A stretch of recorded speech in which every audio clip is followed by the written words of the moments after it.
기도해 주신 덕분에 제가 광고 시간에 말씀드린 것처럼 지난 월요일이죠. 한 6일 됐네요. 그 목사 안수를 받았습니다. 그래서 따끈따끈한 목사 안수 받은 지 일주일도 안 된 따끈따끈한 신생 목사입니다. 기도해 주셔서 감사하고.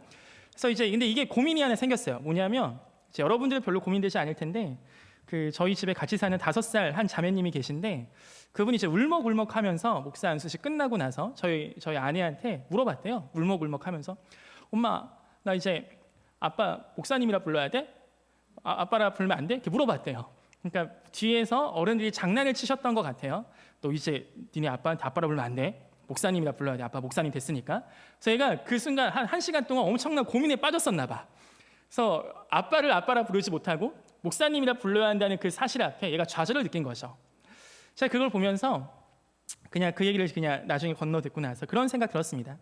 제가 목사님이 됐다고 해서 물론 다른 목사님도 훌륭하시겠지만 갑자기 제가 훌륭해지고 성품이 큰 변화를 받고 오늘 말씀이 엄청난 은혜가 부어지지 않을 거라 저는 거의 확신합니다. 그냥 그건 제가 목사님이 되고 안 되고의 영역이 아니라 하나님 아버지의 영역입니다. 아멘. 그리고 저는 신은호입니다. 저의 가장 큰 정체성은 그리스도인이에요. 이건 마치 뭐와 같냐면 제 집에 엄청나게 다이아몬드와 모든 세상의 보석이 다 하나 있는데 목사님이 됐다는 건 그냥 그 옆에 작은 금덩이 하나가 또 온 것뿐이에요. 없던 무에서 유가 생긴 게 아닙니다. 그거보다 훨씬 큰 권세는 그리스도인입니다. 아멘.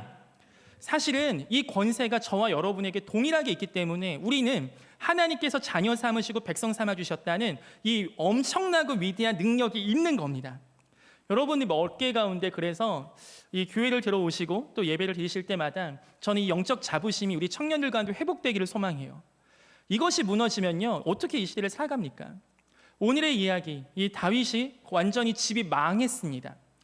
저희가 이제 큐티 본문을 따라가다 보니까 중간중간에 이제 큐티가 뭐예요 하는 청년들은 이제 갑자기 뭐야 다윗이 되게 좋았던 왕이었는데 뭐지? 갑자기 나쁜 놈이 됐고 뭐야 이번에 또 갑자기 압살롬은 누구야?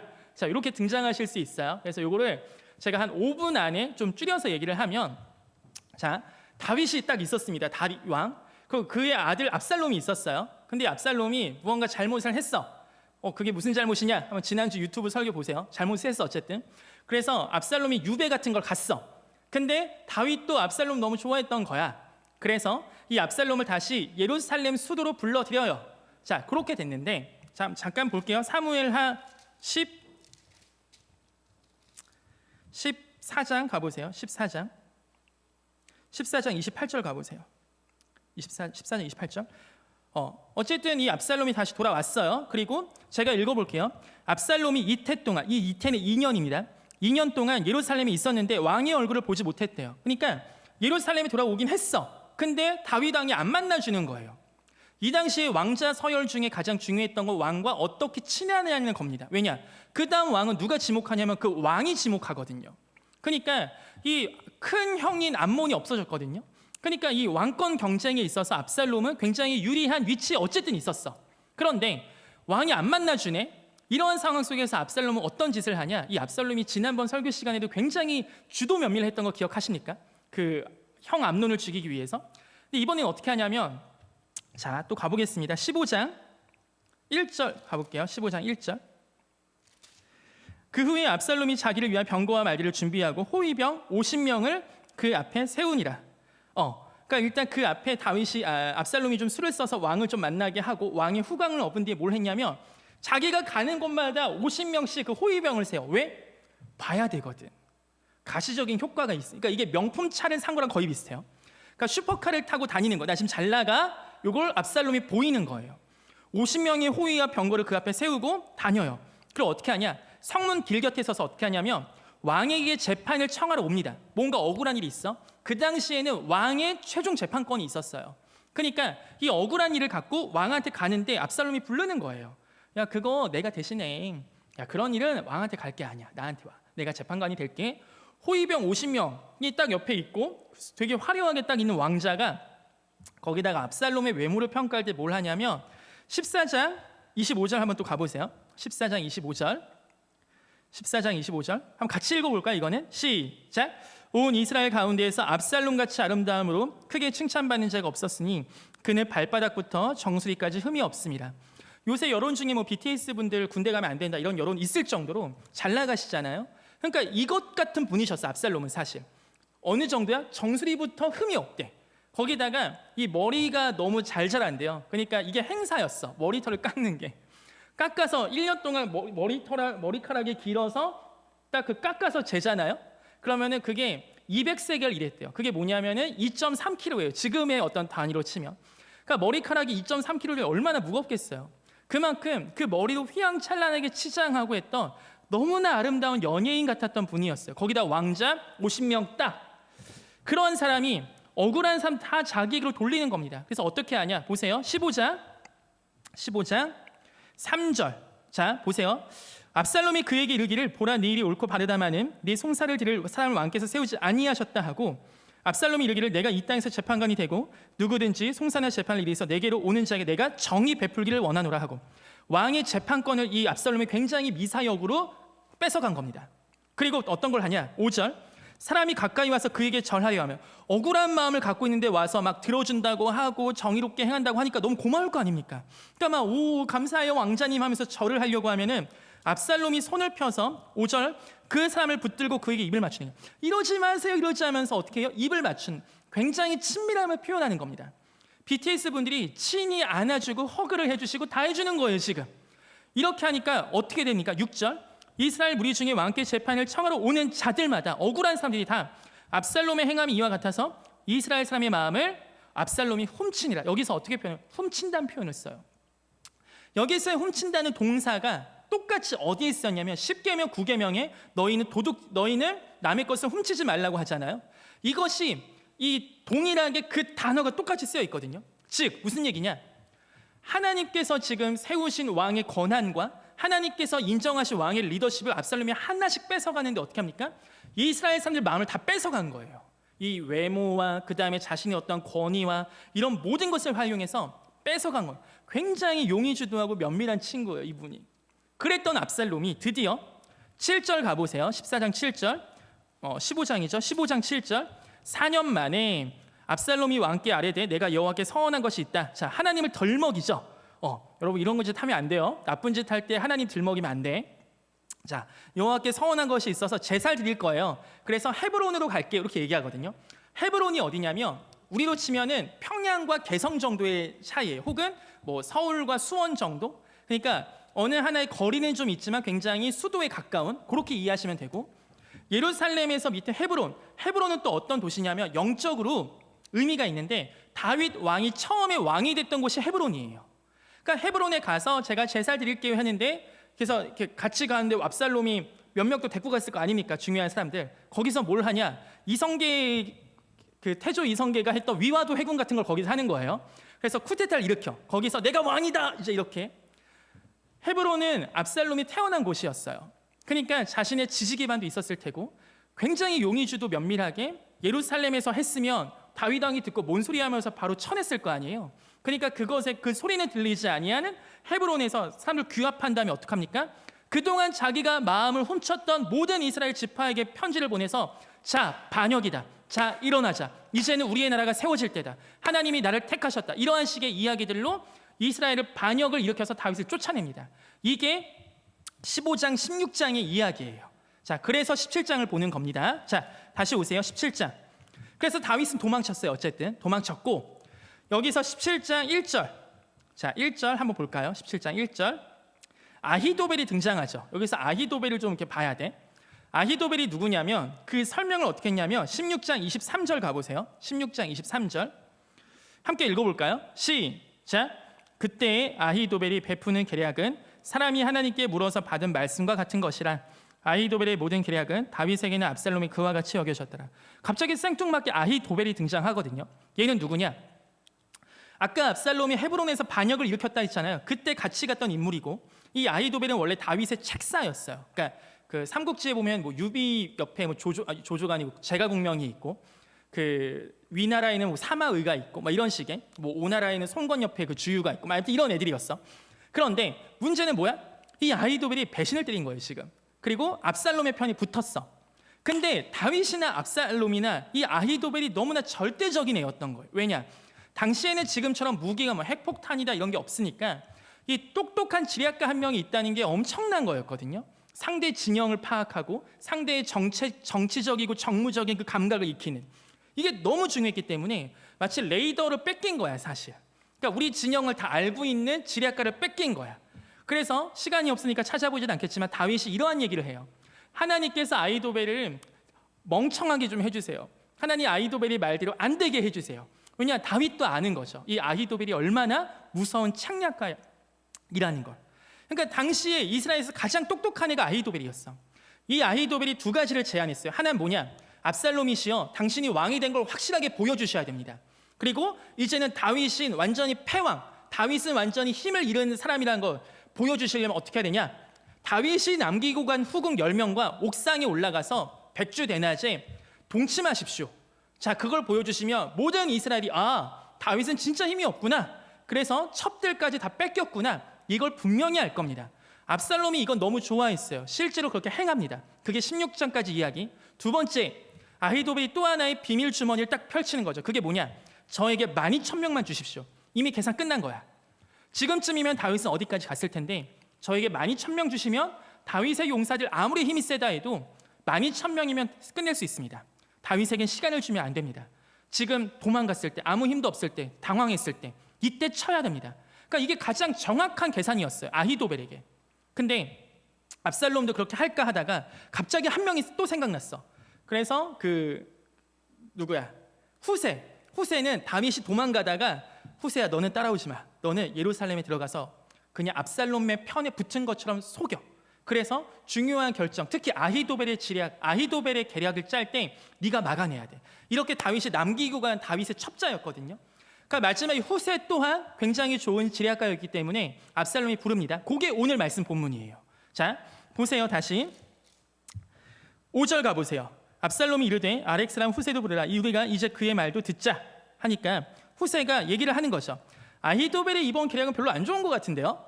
왜냐, 자기가 생각이 너무 좋으니까 그렇게 되면 안 되거든. 지금 다윗 군대는 지금 전쟁하면 안 되거든. 그러니까 별로 안 좋은 것 같은데요 하면서 뭐라 얘기하냐, 이때 후세는 이 압살롬의 심리를 굉장히 교묘하게 잘 파고듭니다. 압살롬이 아까 누구의 마음을 훔쳤죠?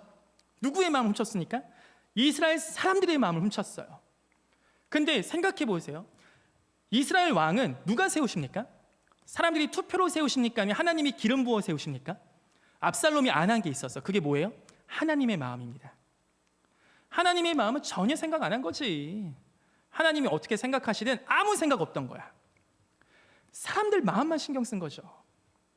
여러분께 한번 이 포인트에서 질문 한번 해보겠습니다. 여러분 일주일 동안 여러분의 직장 상사의 마음, 교수님의 마음, 혹은 주변 친구의 마음, 이런 사람들의 마음에 더 눈치 보이고 관심이 가셨습니까? 아니면 하나님의 마음에 눈치 보이고 관심이 가셨습니까? 혹시 이런 분 계세요? 무엇은 일을 할 때 하나님 이거 진짜 기뻐하실까? 진짜 하나님의 마음은 어디에 있을까? 진짜 하나님 내가 오늘 이렇게 사는 거 괜찮으실까? 혹시 이러한 거룩한 불편함을 갖고 살아계시는 분이 계십니까? 정말로 축복합니다. 꼭 그렇게 계속하여 살아가시길 바랍니다. 그런데 우리의 인생에 계속해서 여러 사람들의 마음만 계속 신경이 쓰인다. 압살롬은 그거에 굉장히 전형적인 인물이었어요. 그러니까 이 후세가 어떻게 파고드냐. 자, 9절 가보세요. 9절. 지금 그가 어느 굴에나 어느 곳에 숨어 있으리니 혹 무리 중에 몇이 먼저 엎드러지며 그 소문을 듣는지 말하기를. 자, 여기서부터 같이 읽을게요. 시작. 압살롬을 따르는 자 가운데에서 패함을 당하였다 할지라. 자, 이렇게 딱 들었어요. 그러니까 자, 압살롬도 아는 거죠. 사울의 군대가 다윗을 잡으려고 해도 굴에도 숨어 있고 여기도 숨어 있어서 매복하고 있다가 몇 명 선봉대가 죽어버리면 소문 금방 퍼집니다.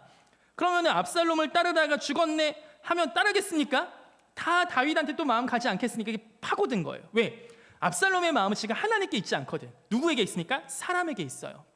자기의 정치적인 기반을 사람들에게 두었기 때문에 얘네가 무너지면 끝인 거 압살롬이 아는 거지.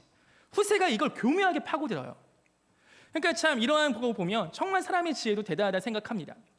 어쨌든 그렇게 하니까 10절 비록 그가 사자 같은 마음을 가진 용사의 아들을 낙심할 것입니다. 이는 이스라엘 무리가 왕의 아버지는 영웅이요 그의 추종들도 용사인 줄 알미니이다. 계속할 근거를 계속 이스라엘 사람에게 찾고 있죠. 사람들.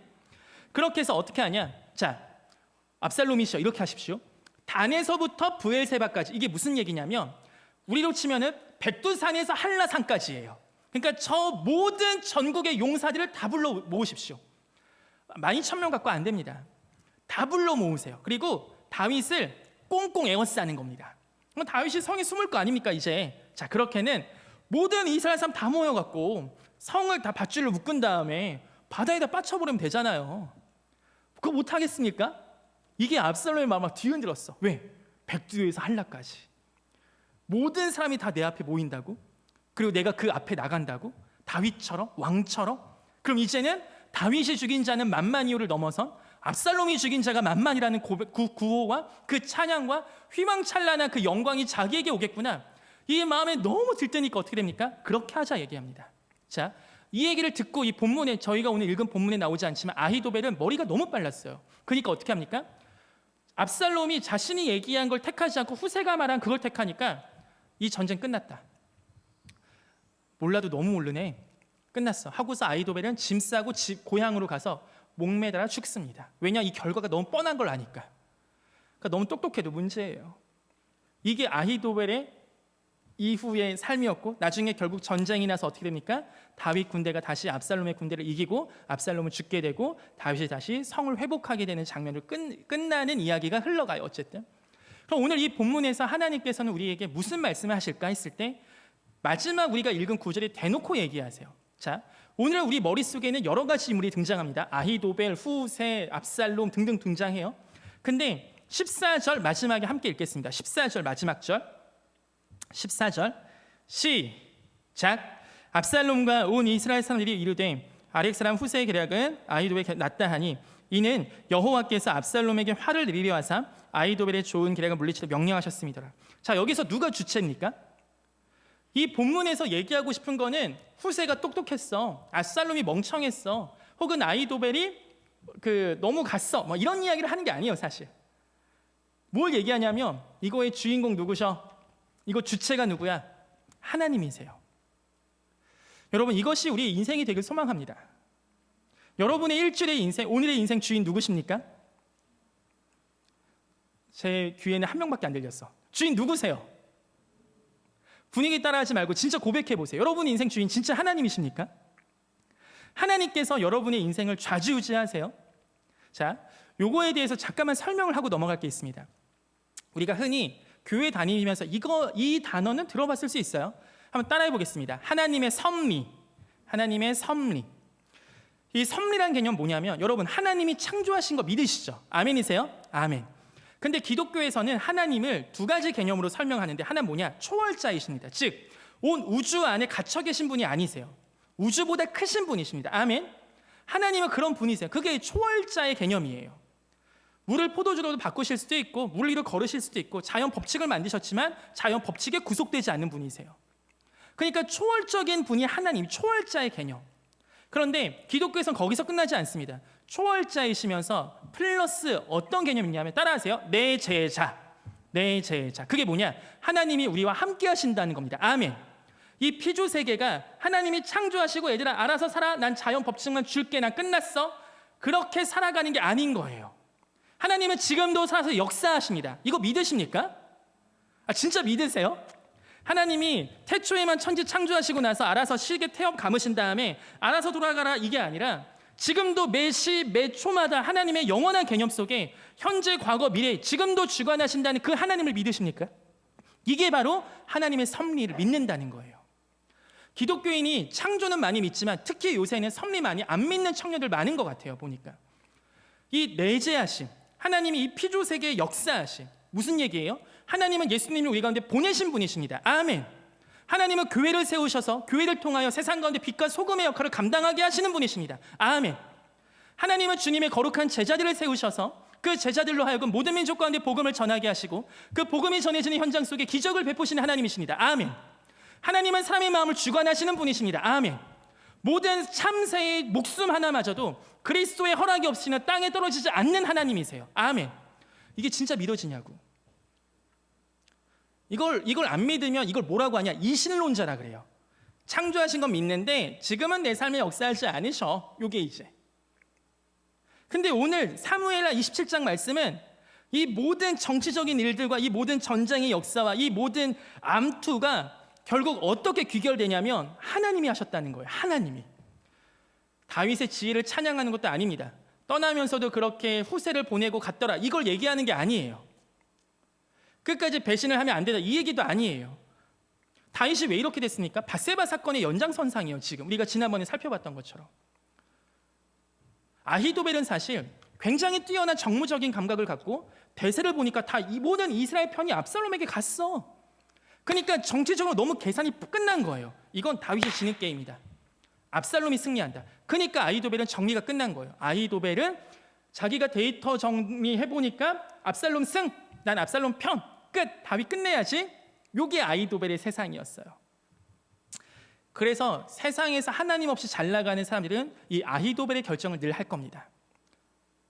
지금은 재테크의 시대고 부동산의 시대고 지금은 자기 개발을 하는 시대고 스펙의 시대고 어떤 라인을 타냐의 시대이기 때문에 이걸 정말 잘하고 정무적인 감각과 등등등등의 이야기들, 이것만 하면 이 세상 살 수 있으니까. 그런데 오늘 성경 기자는 무엇을 얘기해요? 그게 다가 아니라고 얘기해요. 그렇게 똑똑했던 아히도벨의 최후는 너무나 비참합니다. 근데 그걸 아히도벨보다 더 똑똑한 애가 있어서 이 개념이 아니라 아히도벨은 하나님 앞에서 안 돼, 이거였어요. 왜냐? 하나님은 압살롬을 기름 부은 적이 없거든요. 하나님은 압살롬을 마음에 택한 적이 없어요. 그 어떤 선지자들을 통해서라도 한 번도 이런 예언이 있던 적이 없습니다. 즉 아히도벨은 다윗을 대적했다기보다 하나님을 대적한 거죠. 이 하나님의 섭리를 좀 더 이야기할 때 이걸 우리 청년들이 헷갈리는 개념 중에 하나가 운명론이에요. 즉 하나님의 섭리, 그럼 하나님의 작정, 하나님의 예정, 하나님께서 모든 것을 다 이미 계획하셨어? 그럼 내가 할 게 뭐가 있어? 이렇게 되는 거죠. 그러면 운명, 이미 나의 운명은 정해졌구나. 자, 요거 좀 잠깐만 정리할게요. 하나님의 섭리와 운명론은 같지 않습니다. 그러니까 기독교에서 운명 얘기하시면 안 돼요. 아시겠죠? 나는 운명이 이렇게 정해졌나 봐. 하나님 이런 얘기 하시면 안 돼요. 운명론에 없는 개념이 있어요. 그게 뭐냐면 하나님의 섭리와 운명론이 마치 무언가 이미 정해진 것 같은, 왜냐 운명도 인간의 의지와 노력으로는 되지 않는 무선 절대적이고 초월적인 힘이 있다 이거잖아요. 그래서 토정 비결 보시고 내가 태어난 사주팔자 보고 막 그런 거 아닙니까? 관상 보고 이런 거. 근데 하나님께서는 신기하게 만드셨어. 이게 인간의 개념에선 토정 비결이 맞거든. 이미 내가 살 판이 정해진 거지. 초월적인 존재가 있다면. 근데 하나님은 마치 이렇게 만드신 거예요.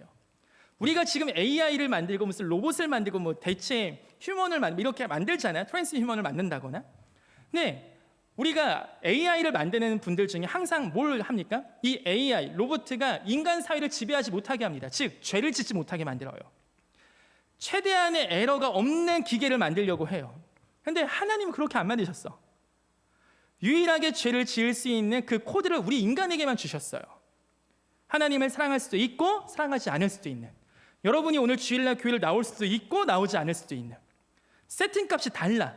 인간이 만든 인간 사회를 지배하지 못하게 철저하게 세팅한 게 아니에요. 하나님은 오히려 인간들에 의해 죽임당하셨습니다. 이게 말이 됩니까? 하나님의 섭리 속에서는 뭐가 있냐면은 완벽하게 이미 끝난 그 틀을 벗어나지 못하게 만드신 그게 아니에요. 지금 하나님은 우리 인간에게 자유의지라는 걸 주셨어요. 그게 운명론과 가장 다른 겁니다. 근데 신기한 거, 자유의지를 주셨는데 그마저도 하나님의 역사 속에 이것이 합력하여 선을 이루세요. 그러니까 이게 신비하다는 겁니다. 내 마음대로 하는 것 같은데, 내가 선택하고 내가 결정하는 것 같은데, 그리고 하나님은 그것을 게을리하지 말라고 하셨어요. 왜? 성경에 보면 애들아 가만히 있어, 내가 다 알아서 한다, 이 얘기가 아닙니다. 순종하라고 얘기하세요. 전도하라고 얘기해요. 기도하라고 얘기하세요. 하나님이 알아서 구원할 거면 왜 굳이 전도하라고 하겠습니까? 하나님은 하시는데 누굴 통해서 하세요? 저와 여러분을 통해서 하시길 원하시는 거예요. 아멘. 그래서 우리에게 자유의지를 주셨어요. 마치 제가 사랑하는 딸 소혜가 제가 설정한 값에 의해서만 나를 사랑하는 게 아닙니다. 소혜가 저한테 선물을 주는 게 제가 설정한 값이 아니에요. 얘는 저한테 선물을 해줘도 되고 안 해줘도 돼요. 저한테 초코송이를 줘도 되고 안 줘도 돼요. 세팅값이 그런 겁니다. 그런데 얘가 그렇게 준다? 제 마음이 미치는 거죠. 너무 좋아서, 너무 고마워서. 여러분이 오늘 예배를 나오고 안 나와도 되잖아요, 솔직히. 그런데 나왔잖아요. 주님을 사랑한다 고백하지 않아도 되잖아요, 솔직히. 근데 사랑한다 고백하잖아요. 하나님의 마음이 울리는 겁니다. 온 우주를 뒤흔드는 그 하나님의 마음이 심쿵하시는 거예요. 왜? 하나님이 너무나 사랑하시는 여러분의 입술의 고백이 하나님 제가 여기 있습니다. 제가 하나님과 친하지 않은 것 같지만 그래도 알아보고 싶습니다. 아주 조금의 정말 거리가 멀었던 한 남자와 여자가 조금의 심쿵하는 일만 있어도 얼마나 우리 마음이 설렙니까? 이성교제 우리 해보셨다면. 근데 우리 하나님은 정말로 건널 수 없는 그 큰 구덩이가 저와 우리 하나님 사이에 있었는데 예수님께서 아들까지 죽이실 만큼 하나님은 정말 적극적이셨어요. 그런데 그 하나님께서 우리가 조금씩 하나님께 가까이 나오고 있다, 교회를 한 번도 안 나오는 애가 조금씩 나와보고 있다, 1년에 한 번 나왔던 애가 한 달에 한 번 나와보고 있다, 교회에만 있었던 애가 이제 찬양을 시작한다, 입술로 따라해본다. 하나님의 마음이 뒤흔들리는 사건이에요. 죄에 회개할 것 없는 의인보다도 정말로 이 죄 많은 죄인 하나가 돌아올 때 천국에서 벌어지는 그 잔치와 기쁨, 하나님 이것을 말로 표현할 수 없습니다. 이게 하나님의 마음이에요. 하나님의 선미, 그 자유의지, 우리가 그 자유의지를 갖고 하나님을 예배할 수 있고 사랑할 수 있고 이런 그 능력을 사용한다면 하나님께서 우리 가운데 그 큰 은혜와 사랑을 더욱더 주시는 줄 믿습니다. 그럼 또 한 가지 의문 뭐냐? 좋아, 이거 하나님의 선미가 작용하는 거 좋다 이거죠. 그런데 그러면 너무 복잡하잖아. 저 러시아 전쟁 등등, 아프가니스탄 탈레반 사건 등등, 이런 것도 하나님이 하시는 거야? 하나님 너무 나쁜 거 아니야? 이런 거 막 주시면? 자, 여기서 하나님의 선미, 하나님의 뜻에서 여러분의 머릿속에 두 가지 키워드가 들어가셔야 돼요. 이게 뭐냐면, 하나 쓰실 수 있으면 써놓으세요. 하나는 뭐냐면 의도예요. 의도가 뭐냐면 하나님의 뜻에는 의도와 허용이 있는데, 의도는 구원과 관련된 하나님이 진짜 하시고 싶으신 직접적인 개입이에요. 이게 뭡니까? 그리스도를 보내주심, 성육신, 십자가, 부활. 진짜 하나님이 대놓고 난 이거 할 거야, 난 이거 할 거야, 난 이거 끝까지 해낼 거야. 이게 의도예요. 하나님이 진짜 하시고 싶으셨던 거. 이게 의도인데, 또 하나가 뭐냐면 허용입니다. 이 허용은 뭐냐면 우리가 선악과를 먹었던 거죠. 우리가 죄를 계속 짓는 거죠. 이것도 하나님이 큰 섭리 안에 있지만 하나님이 의도하신 게 아닙니다. 우리에게 자유의지를 주셨기 때문에 우리가 그렇게 막 살아가는데 하나님께서 그걸 세팅값에서 지워버리지 않으시고 허용해 주시는 거예요. 그럼 책임 누가 집니까? 그래서 아들 죽이셨잖아요. 그래서 아들을 그 사지로 몰아내시고 그 아들의 기도 침묵하시고 그 아들 조롱당하게 하시고, 그 하나님이 하신 거 아닙니까? 우리가 어떻게 하나님을 감히 욕하겠습니까? 하나님이 다 하신다며요. 신이 왜 이것도 못하고 어떻게 그 얘기를 하시겠습니까? 하나님 그 욕까지 다 듣고 계신데. 모든 책임 결국 자기에게 돌리신 겁니다. 하나님의 책임. 우리에게 자유의지 주시고 우리가 죄를 짓고 넘어지고 한 모든 그 책임 누가 졌습니까? 자기 아들 죽이시고 그 모든 것 다 예수님께 모든 세상의 죄를 다 덮어 씌워버리셨어요. 그게 하나님의 섭리의 가장 최종본. 의도와 허용. 그렇다면 하나님의 섭리, 그럼 하나님께서 이렇게 다 작용하시면 이거 너무 복잡하잖아요. 이거 어떻게? 이 모든 경우의 수를 어떻게 하나님 다 하세요? 그러니까 하나님의 속성 중에 뭐가 있냐면, 따라하세요. 오늘 약간 좀 교리적인 이야기가 좀 들어있는데, 왜냐하면 이 하나님을 이해를 하셔야 돼요. 따라하세요. 무한하시다. 하나님의 속성 중에 무한성이 있거든요. 한계가 없으신 거예요. 자, 인간에게 있는 모든 경우의 수가 1조, 10조, 100조, 1000조라고 해봅시다. 우리에게는 너무나 큰 수겠죠. 예를 들어서 그냥 한 가지 경우, 그건 나도 할 수 있으니까. 그런데 이 수많은 경우를 어떻게 하나님이 다 하셔? 무한대 개념 앞에선 1조, 10조, 100조, 1000조 이미 수가 정해져 버린 거는 아무 의미가 없어요. 사실은 0으로 귀결되는 거 아닙니까? 수학적 개념에서도. 무한대 앞에서는 그냥 그렇게 귀결돼 버리는 거예요. 하나님의 무한성 앞에서는 우리 인간 사이의 모든 수많은 경우의 수조차 사실은 0으로 귀결되는 겁니다. 그게 하나님의 무한하신 하나님 인정하고 믿는 거예요. 여러분이 하나님을 믿는다 고백할 때 여러분의 삶 가운데 하나님 개입하신다 고백할, 이걸 고백하는 거라고요. 우리가 마지막 살펴볼 때 지금의 전쟁의 흐름은 다윗에게 너무나 불리하고 압살롬에게 너무나 유리했던 상황이었어요. 근데 혹시 큐티를 이번 주 동안 안 하셨다면 한번 집에 가셔서 15장 16장을 찬찬히 읽어보세요. 다윗은 도망치면서도 어떻게 하냐면 자기를 누군가 막 욕해. 다윗이 야 쟤 죽여 이렇게 안 하고, 나도 하나님께서 쟤를 통해서 나한테 말씀하실 수 있잖아. 도망가면서도 계속 기도하는 거야. 하나님께서 제발 쟤네를 멍청하게 해주세요. 다윗은 비록 넘어지기도 하고 무너지기도 했지만 그의 주체는 늘 하나님이셨던 것 같아요. 여러분의 인생이 지금 누군가는 롤러코스터처럼 정말 피크를 찍는 분들도 계실 거고, 누군가는 밑바닥을 찍는 분들도 계실 겁니다. 바라옵기는 피크를 찍는 분이나 밑바닥을 찍는 분이나 여러분의 고백의 주체가 하나님이시길 소망합니다. 여호와께서. 그것이 여러분의 분명한 반전 포인트가 될 거예요. 저는 그래서 이번 주에 이제 목사님이 됐잖아요. 목사가 되고 우리 청년들이 와 목사님 축하해요, 축복해요 이제 할 때마다 제가 물어보고 싶은 게 하나 있어요. 야 그럼 네 남자친구도 목사님 돼도 되겠어? 아멘이 없죠? 네 동생이 갑자기 목사님 된다고 하면 너 축하할 거야? 왜냐하면 저희 누나는 저 진짜 싫어하거든요. 목사님 된다는 거. 제가 이 얘기를 왜 하냐면 여러분의 머릿속에 이미 청년들 알 거 다 아는 나이니까 교역자로 산다는 거, 한국교회에서 어떤 목사님을 산다는 거 쉽지 않은 거 알 겁니다. 이제 점점 교회의 규모는 줄어들고 헌금도 줄어들고 하는 이러한 세상 속에 목사님이 된다고 개척하면 100개 교회 중에 2개 교회 남고 나머지는 없어지는 게 현재 상황이에요. 목사님 축하하실 겁니까? 저를 사랑하신다면 말리셔야 되는 거 아니에요? 남 일이니까 축하한다 얘기가 끝나지. 근데 제가 얘기하고 싶은 게 뭐냐면요, 저는 목사님 돼서 제가 앞으로 살아갈 길이요 너무나 행복해 보여요. 너무나 평탄해 보여요. 너무나 쉬워 보여요. 너무나 재밌어요. 왜? 이 길 자체가 문제가 아닙니다. 다윗이 자신의 상황이 너무나 막막한데 그가 붙잡았던 하나님인 것처럼 이 길 자체가 문제가 아니에요. 지금 아브라함과 롯이 결정할 때 롯은 눈에 보이는 그 땅을 선택했지만 아브라함은 하나님을 선택한 거예요. 가나안 땅이 좋아서 택한 게 아니라고요. 그냥 하나님이 좋아서 택한 겁니다. 여러분의 인생의 어떠한 객관적인 지표보다 한국교회에서 교역자로 살아간다는 그 지표가 사실 더 좋지는 않을 거 아닙니까? 객관적으로. 근데 저는 그게 너무 행복하다고요. 앞에 보이는 그게 아니라 하나님 때문에 이 길을 하나님과 동행할 생각하니까 너무 설레요. 와, 이 어려운 걸 하나님 어떻게 풀어가실까? 너무 기대가 되고 이게 아무튼 행복해요. 여러분에게 질문합니다. 행복하십니까? 여러분의 고민, 여러분의 생각, 여러분이 앞으로 살아갈 길은 어떠십니까? 한국 사회에서 지금 계속하여 내는 데이터들, 이러한 직업은 없어지니까 전망이 좋지 않아, 이런 직업은 나중에 사라지니까 전망이 좋지 않아, 한국 사회는 지금 저출산이니까 너무나 어두워, 이런 이야기들 속에 너무 함몰돼 갖고 여러분은 이미 가능성을 다 잃어버린 것처럼 살아가고 계시지 않습니까? 너무 바보 같은 거예요. 왜 그렇게 삽니까? 왜냐? 그리스도인은 눈에 보이는 이 길이 아니라 이 길 자체가 아니에요. 하나님이십니다.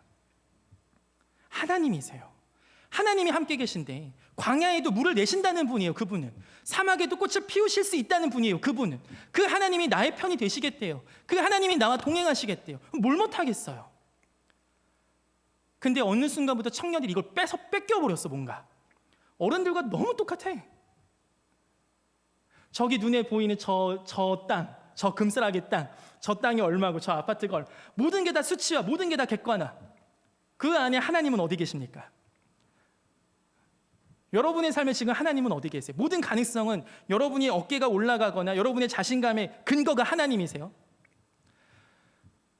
어떤 직업을 가지시든 어떤 길을 가시든 어떤 공부를 하시든 어떤 인생을 사시든 저는 여러분의 결론의 주체가 하나님이 되시기를 정말 진심으로 축복합니다. 그 하나님이시면 그분은 다 역전하실 수 있으세요. 압살롬과 다윗의 이 불리한 정세도 한 번에 뒤집어 버리신 게 하나님이세요. 다윗은 그 하나님을 무너져가면서도 붙잡았어요. 하나님, 내가 죽을 짓을 했으니까 나 살려주세요. 나 도와주세요. 나 하나님 없으면. 이게 다윗이었어요. 여러분이 오늘 기도가 그렇게 되시길 소망합니다. 아멘. 그래서 기도하실 때 우리가 기도하면 또 뭐라고 생각하냐면 내가 막 이런 기도를 했는데 하나님 왜 안 들어주시지 이렇게 생각할 수 있어. 근데 기도는요, 이 일이 이루어지게 해달라고 하는 게 아닙니다. 그거는 세상에서 다른 종교에서 얘기하는 기도예요. 예수님은 우리 가운데 기도를 대놓고 알려주셨는데 그게 뭐냐면 너희는 이렇게 기도하라. 어떻게 기도해라? 하늘에 계신 우리 아버지요. 너희는 하늘에 계신 너희 아버지께 이렇게 기도하라고 했어요. 즉 기도의 모든 전제 조건은 기도하는 내용에 있는 게 아니라 기도하는 대상에 있는 겁니다. 그게 누구세요? 아버지세요. 기도의 모든 전제 조건은 나의 대상이 하나님 아버지라는 겁니다. 그게 뭔 얘기냐? 기도는 관계 중심에서 시작한다고요. 내가 무슨 일을 해야 되는데요, 하나님 요거 해주세요 하는 어떤 딜하는 관계가 아니고 내 아빠한테 가서 얘기하는 거라고요. 내 아빠한테 가서. 그러니까 내가 그냥 얘기하는 거예요. 이게 되고 안 되고가 중요한 게 아니야. 지금 사실 정확히 얘기하면 그냥 아빠한테 앞에서 내 얘기를 하는 거야. 우리 이제 주기도문을 안 하거든요. 제가 목사 되고 유일하게 달라진 게 그거예요. 예배 끝나고 축도로 끝납니다. 여러분 헷갈리면 안 돼요. 나도 헷갈리면 안 돼. 이번 주에 주중에 내가 계속 고민했던 거. 하나님, 제가 올라가서 그 축도를 해야 되는데 하늘에 이렇게 시작하고 그거 고민했어. 주기도문에서 어떻게 해요? 하늘에 계신 우리 아버지 이름 부르죠. 그게 시작이야. 하나님, 나 여기 왔어요. 이름 거룩히 여기 받으시고 뜻이 이루어지고 하고서 달라는 거 주시옵소서. 뭐예요? 오늘날 우리에게 일용할 양식을 주시옵고요. 자, 달라는 거 일용할 양식이거든요. 근데 여러분 구하는 거 생각해봐. 일용할 양식 맞아요? 오늘 먹는 일용할 양식을 구하고 있냐고. 지금 내가 평생에 먹을 양식 구하는 거잖아요. 사실 그거 안 돼. 그거 하나님 우리 가운데 일용할 양식 구하면 내가 알아서 먹일 거야 얘기하셨거든요. 그게 아닌 거지. 우리는 지금 주님, 내가 망하지 않을 평생 그 양식 달라고, 그 직업 달라고. 왜냐? 그게 하나님보다 어쩌면 날 더 구원해 줄 수 있는 거거든요.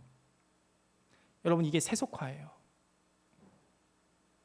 여러분이 술 처먹고 담배 피고 이런 것보다 더 심한 세속화가 이겁니다.